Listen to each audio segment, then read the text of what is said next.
দলের সভাপতি নুরুল হক নূর সহ নেতাকর্মীদের উপর হামলায় জড়িতদের শাস্তি, আওয়ামী লীগের দোসর জাতীয় পার্টি এবং 14 দলের বিচার, নিবন্ধন ও রাজনীতি নিষিদ্ধ এবং স্বরাষ্ট্র উপদেষ্টার পদত্যাগের দাবিতে জাতীয় জাদুঘরের সামনে সংহতি সমাবেশ করেছে গণ অধিকার পরিষদ।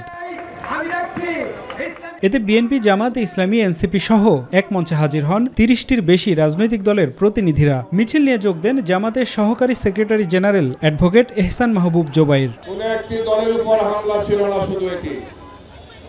এই হামলা বাংলাদেশের উপর হামলা, এই হামলা বাংলাদেশের গণতন্ত্রের উপর হামলা, এই হামলা জুলাইয়ের রক্ষের বিরুদ্ধে হামলা।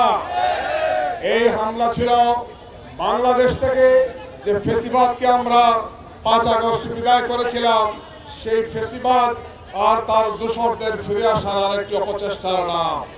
প্রকাশ্য দিবালোকে মিডিয়ার সামনে পিটিএ টার্গেট করে একজন গুরুত্বপূর্ণ জাতীয় নেতাকে আহত করা হলো।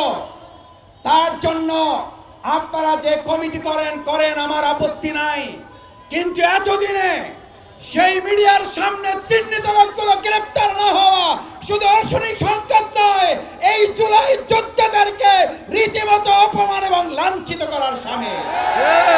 আপনারা নূরকে আঘাত করেন নাই, আপনারা আবু সাইদ মুক্তার পরিবারকে আঘাত করেছেন, আপনারা জুলাইয়ের চেতনাকে আঘাত করেছেন। আমাদের মধ্যে চিন্তা ভাবনার পার্থক্য আছে, আদর্শগত পার্থক্য আছে।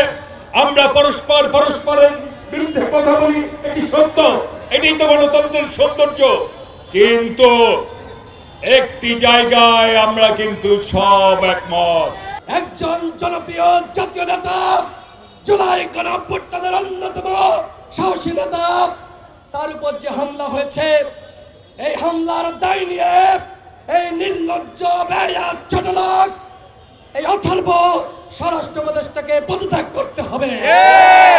এইরকম স্বরাষ্ট্র উপদেষ্টা বিপ্লব পরবর্তী সময়ে একটি অন্তর্বর্তীকালীন সরকারের উপদেষ্টা হতে পারে না।